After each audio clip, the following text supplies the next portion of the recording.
मीरपुर नाम के शहर में तेजस अपनी पत्नी नीरू के साथ रहता था। पति पत्नी दोनों ही नौकरी करते थे।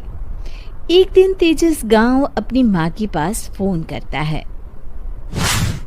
हेलो, प्रणाम माँ। जीते रहो माँ, तुम दादी बनने वाली हो हैं?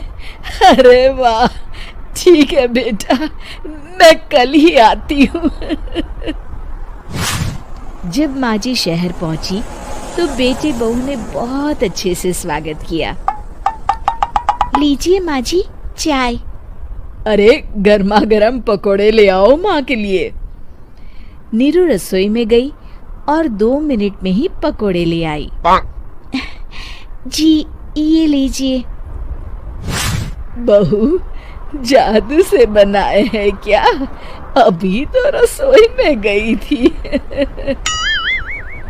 यम्मी।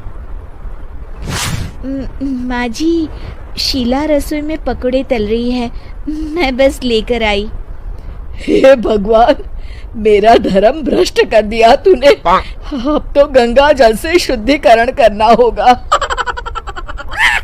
दूसरे दिन, माँ जी मैंने नाश्ता बना दिया है, ऑफिस जा रही हूँ।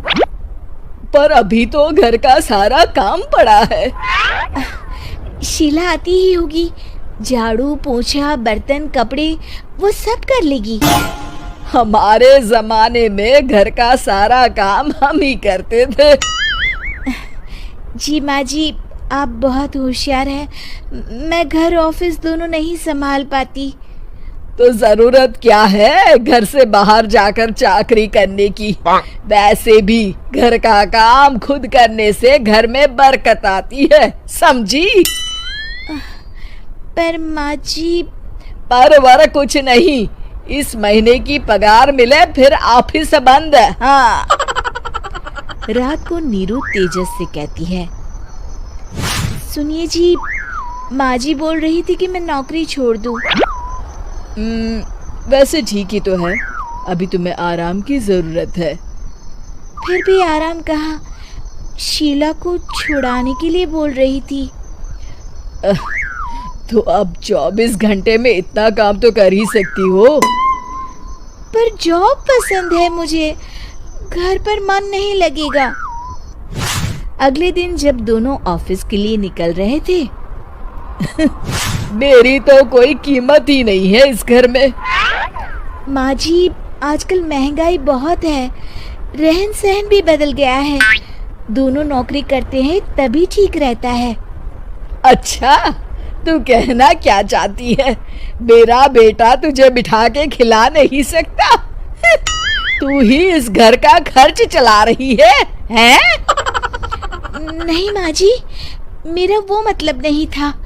मतलब खूब समझती हूँ, ये बाल धूप में सफेद नहीं किए मैंने। हाँ। अब तो ये रोज का काम हो गया था। तेजस भी रोज की झिकझिक से परेशान हो गया था।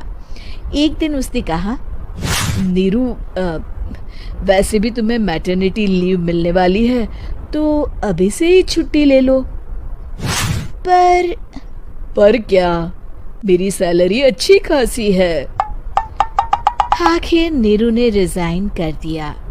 जब बच्चा हुआ तो घर में सब बहुत खुश हुए। कुछ दिनों बाद तेजस फाइल देख रहा था। क्या हुआ तेजस, कुछ परेशान लग रहे हो? अब हाँ, वो हमारी जितनी सेविंग्स थी वो तो हॉस्पिटल में और छठी के फंक्शन में खत्म हो गई है नीरू।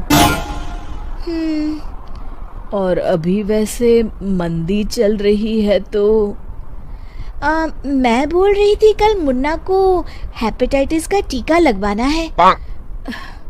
नीरू, क्या पोस्टपोन नहीं कर सकते? नहीं जी, बिल्कुल नहीं। अब तेजस को समझ में आ रहा था कि उससे गलती हुई है। पैसों की कमी का असर घर के माहौल पर भी पड़ रहा था।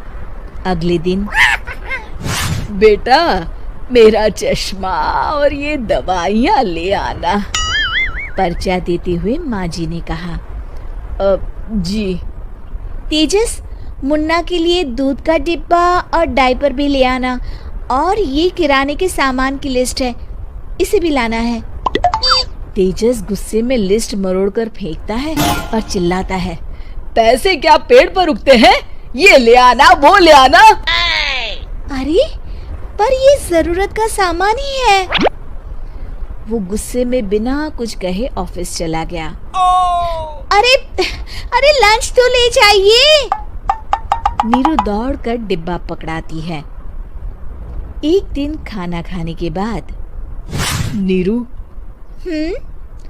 अब तो मुन्ना कुछ बड़ा हो गया, तो अब तुम वापस ज्वाइन कर लो ना जॉब।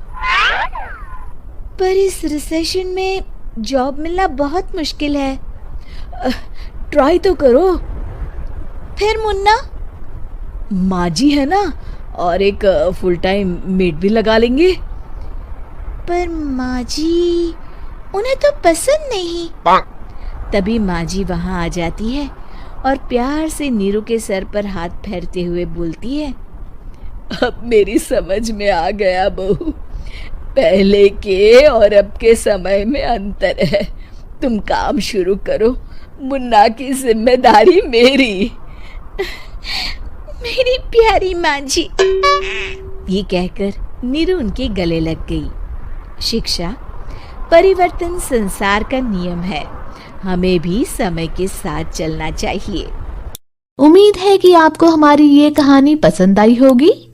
कृपया हमारे चैनल को सब्सक्राइब करें और सभी अपडेट्स के लिए बेल आइकन जरूर क्लिक करें। और हाँ, वीडियो लाइक और शेयर करना मत भूलिएगा।